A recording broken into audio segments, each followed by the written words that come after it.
ओम साई राम, जय साई राम। सभी साई भक्तों को ओम साई राम। सभी साई भक्तों पे साईं बाबा की कृपा बनी रहे।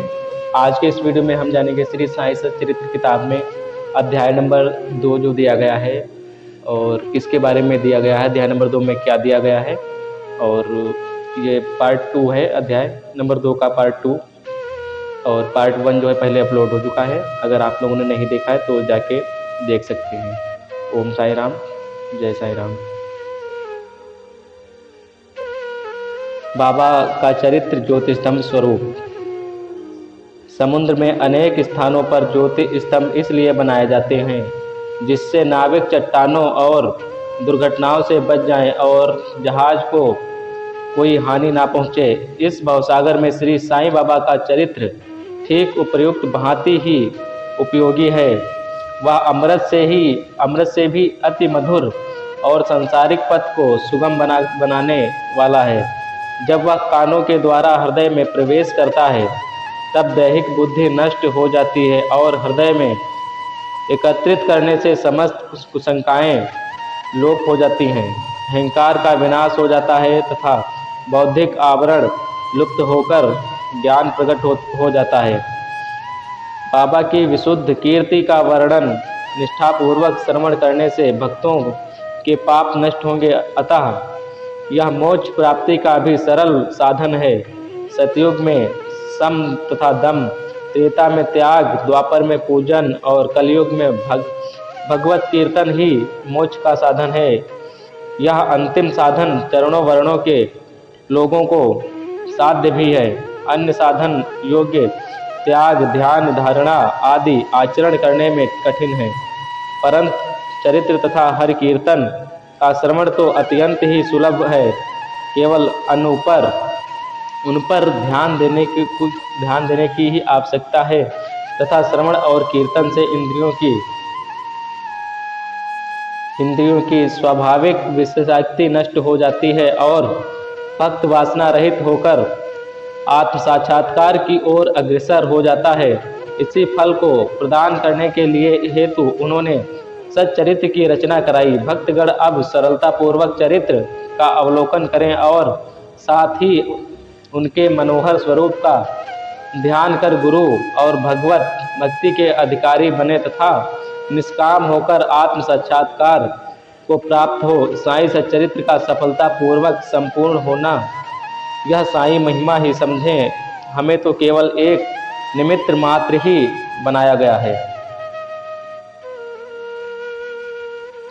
मात्र प्रेम। गाय का अपने बछड़े पर प्रेम सर्वविदित ही है। उसके स्तवन सदैव दुग्ध से पूर्ण रहते हैं और जब भूखा बछड़ा स्तन की ओर दौड़कर आता है तो दुग्ध की धारा स्वतः प्रवाहित होने लगती है। उसी प्रकार माता भी अपने बच्चे की आवश्यकता का पहले से ही ध्यान रखती है और ठीक समय पर स्तनपान कराती है। वह बालक का श्रृंगार उत्तम ढंग से करती है, परंतु बालक को इसका कोई भान ही नहीं होता। बालक के सुंदर श्रृंगार आदि को देखकर माता के हर्ष का पारावार नहीं रहता। माता का प्रेम विचित्र, असाधारण और निस्वार्थ है, जिसकी कोई उपमा नहीं है। ठीक इसी प्रकार सद्गुरु का प्रेम अपने शिष्य पर, ऐसा ही प्रेम बाबा का मुझ पर था। उदाहरण वह निम्न प्रकार था।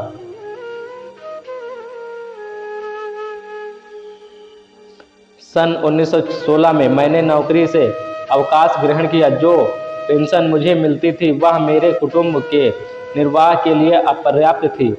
उसी वर्ष की गुरु पूर्णिमा के दिवस मैं अन्य भक्तों के साथ शिरडी गया। वहाँ अड्डा चिंचिदीकर ने स्वतः ही मेरे लिए बाबा से इस प्रकार प्रार्थना की, इन पर कृपा करो। जो पेंशन इन्हें मिलती है वह निर्वाह योग्य नहीं है। कुटुंब में वृद्धि हो रही है, कृपया और कोई नौकरी दिला दीजिए ताकि इनकी चिंता दूर हो और ये सुखपूर्वक रहे। बाबा ने उत्तर दिया, इन्हें नौकरी मिल जाएगी, परंतु अब इन्हें मेरी सेवा में ही आनंद लेना चाहिए। इनकी इच्छाएं सदैव पूर्ण होंगी। इन्हें अपना ध्यान मेरी ओर आकर्षित कर अधार्मिक तथा दुष्टजनों की संगति से दूर रहना चाहिए। इन्हें सबसे दया और नम्रता का बर्ताव और अंतःकरण में मेरी उपासना करनी चाहिए। यदि इस प्रकार आचरण कर सकें तो नित्यानंद से अधिकारी हो जाएंगे। रोहिला की कथा। यह कथा श्री साईं बाबा के समस्त प्राणियों पर समान प्रेम की सूचक है। एक समय रोहिला जाति का एक मनुष्य श्रेणी में आया। वह ऊंचा सुदृढ़ एवं सुगठित शरीर का था। बाबा के प्रेम से मुग्ध होकर वह श्रेणी में ही रहने लगा।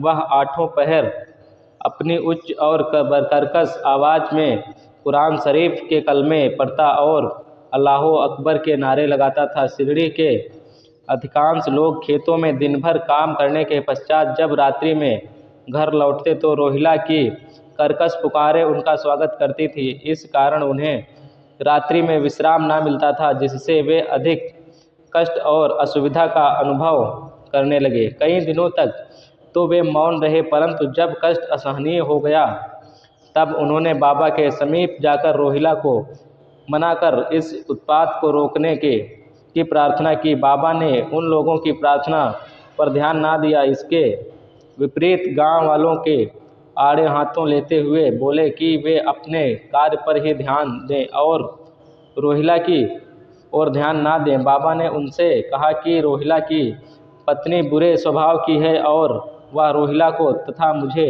अधिक कष्ट पहुंचाती है। ओम साई राम, जय साई राम। इस वीडियो में दोस्तों यहीं तक। आगे का जो पार्ट 3 आएगा, इसका आगे की कथा पार्ट 3 में आएगी। वीडियो बहुत लंबा हो जाएगा, इसलिए इस वीडियो को यहीं पे विराम किया जा रहा है। ओम साई राम, जय साई राम। साईं बाबा की सभी पर कृपा बनी रहे।